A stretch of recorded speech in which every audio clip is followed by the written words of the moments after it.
is Keycaps, and welcome back to the channel. So, the custom mechanical keyboard rabbit hole. I was warned again, and I was warned again, and I did it. I've fallen so deep, and I think that calls for a brief moment of silence for my wallet. But in all seriousness, today I'm talking about my favorite keyboard at the moment, which is, damn, this thing's heavy, the Keychron Q1. Now, I'm no stranger to Keychron or their boards, as I've been using their K2 in my setup for about a year now. I've been such a big fan of it because of its clean design, the matte keycaps, which is the big one, and just the fact that it's a mechanical keyboard. It was one of my first with Gateron brown switches, which I've loved because of their great sound and tactile feedback. While I really did love it, I knew that at some point I would have to upgrade it to get something that was a little higher quality and that I can make updates to. So that's where the Q1 comes in. You can buy this board fully assembled or bare bones, meaning you're going to be responsible for getting the switches and keycaps. The one I went with is the space gray fully assembled, and oh man, you're going to like this one. Right off the bat, I want to talk about pricing because this has an incredibly good value. This fully assembled version goes for $169 and the bare bones for $149.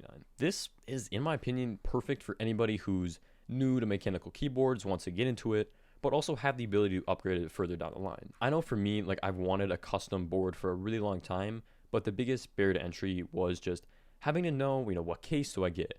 What keycaps do I get? What PCB do I get? There's just so many different things you have to think about. And with this, it's an all-in-one solution that, while right now, this is a keyboard that out of the box, it's ready to use. But, maybe in a few months, I want to upgrade the cable. I want to upgrade the keycaps, all that type of stuff.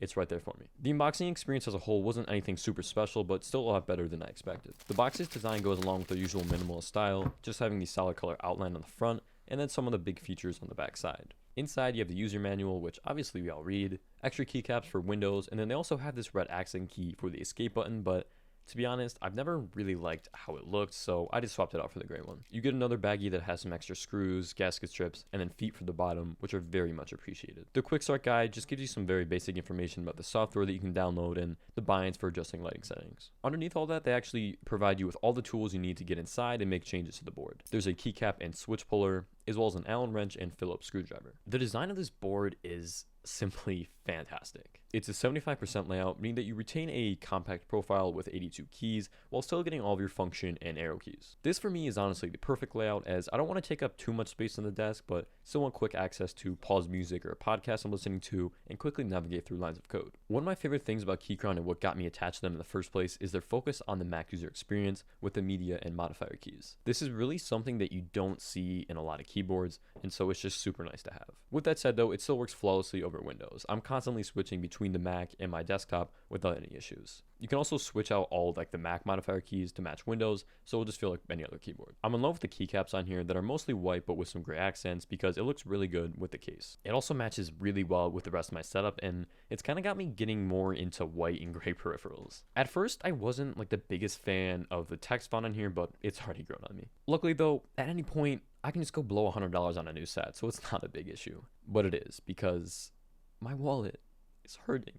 But in all seriousness, I don't want to leave these too soon because just having the macOS modifier keys are way too convenient. I'll probably check out Keychron's actual keycaps first, but then venture on further into the rabbit hole. They're made of double shot ABS, which is a durable plastic. The texture of them is super smooth and feels really good to type on. One pet peeve I have with the keys, or more specifically the keyboard itself, is there's no caps lock indicator, but I'm being a little nitpicky here because you can tweak it in software and it's not something that you usually see on custom keyboards anyways. If you haven't noticed yet, in the top right corner is a custom badge that you can order alongside the keyboard. I've loved mine. I put my logo, if you want to call it that, just to give it a more of a personal touch, and for $30, it wasn't a bad deal. I wish I uploaded a slightly smaller file, but overall, I'm really impressed by the print quality. Installing the badge onto the board was really simple, actually, but definitely a little intimidating opening this thing up for the first time. I did watch Keychron's actual tutorial that was super helpful. It's like a 5-minute video, so I'll leave a link to that in the description. The casing of the board is built of a full metal aluminum, and god damn, it is built well. You can tell just by looking at it that it's high quality. It is a heavy boy though, coming in at 3.5 pounds, which is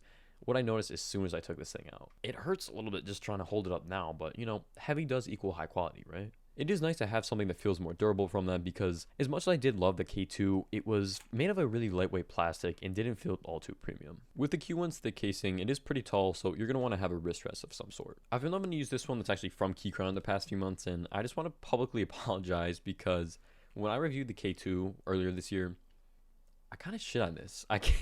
I basically said that it was stupid and the wood didn't match and it just looked bad. But randomly, a few months ago, I put it in the setup and I was like, this kind of looks good. I kind of dig this. The contrast it gives, and yeah, seriously, like I'm in love with this now. And it's gotten me kind of interested in like wooden setups. And so for desk setup V2,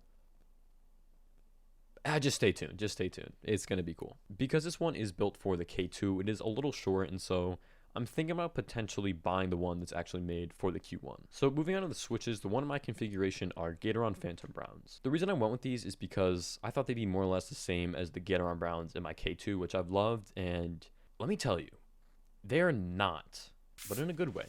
As soon as I took the keyboard out of the wrap and clicked the first key, I fell in love.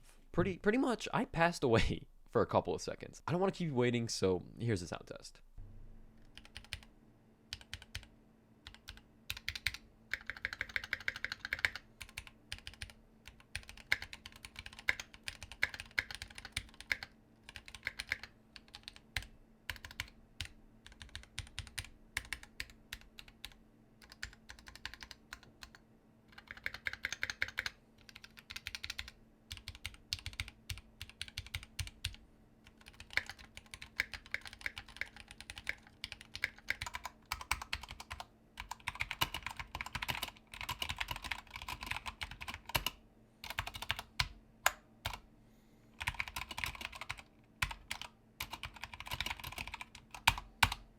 These are actually made custom for the Q1 with Gateron, so they're actually pre-lubed, which is really awesome, and hence why they're so smooth. The board has built-in stabilizers to keep the larger keys like Shift, Enter, and Space from wobbling.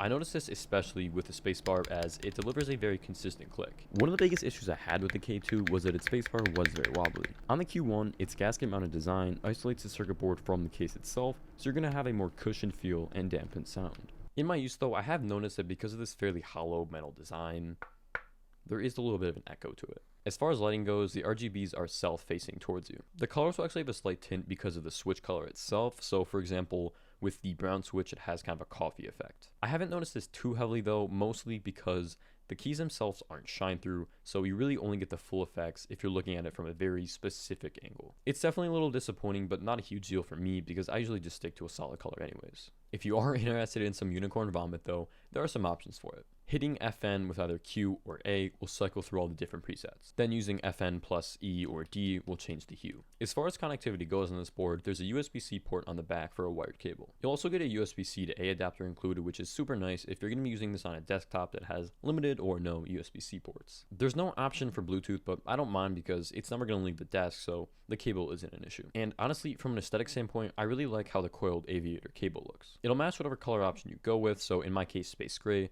but you can also purchase one separately for $15. I'm definitely going to be buying my own custom one soon, but for the price, I'm really impressed by it. It's easy to swap the orientation while keeping it tidy, which is great for me as I'm constantly switching between the desktop and MacBook. I just want to thank Keychron for thinking of me and putting the Mac OS slider on the same side as my Mac and the Windows slider on the same side as my PC because I can just never remember. I've had the K2 for like a year, and every time I go to switch, I have to go to the side and make sure I'm on the right one. While the Q1 isn't exactly marketed as a gaming keyboard, I can confirm it's definitely a great option if you want to use it for that. While it didn't make me any better at Siege, the Gateron switches feel great in game, and the wired connection provides you with the lowest input lag. Alongside it, I've been testing the Razer Viper Ultimate, which is a wireless gaming peripheral ironically, but it's been a lot of fun. I'll have a review up on that pretty soon, so stay tuned to the channel. The Q1 supports the open source VIA firmware for all adjustments, whether it be for different layout, shortcuts, lighting effects, and more. In here, the layers 0 and 1 are meant for macOS, and 2 and 3 for Windows. I'll admit I haven't really spent too much time in here because I found it a little confusing, and I'm pretty satisfied with my current setup anyways. And with all that said, this is the Keychron Q1. At $169, it's an absolute steal for the quality. Its price to performance ratio is seriously hard to beat, and honestly, I don't know how they got it that low. For that price, you're getting a fully pre-built custom board. If ever down the line you want to update the switches, the keycaps, you're completely free and honestly encouraged to do so. Keychron is focusing very heavily on the customizations, of course with their badge, but also the various keycaps and switches, along with the plates that you can buy straight from them. The design of the board itself is phenomenal and the build quality is superb. Its all metal construction makes it durable and proves it's built to last. I do want to note though that the shipping took about 2 months. I ordered it back in August and only just got it a few weeks ago. But with that aside, this is the perfect budget option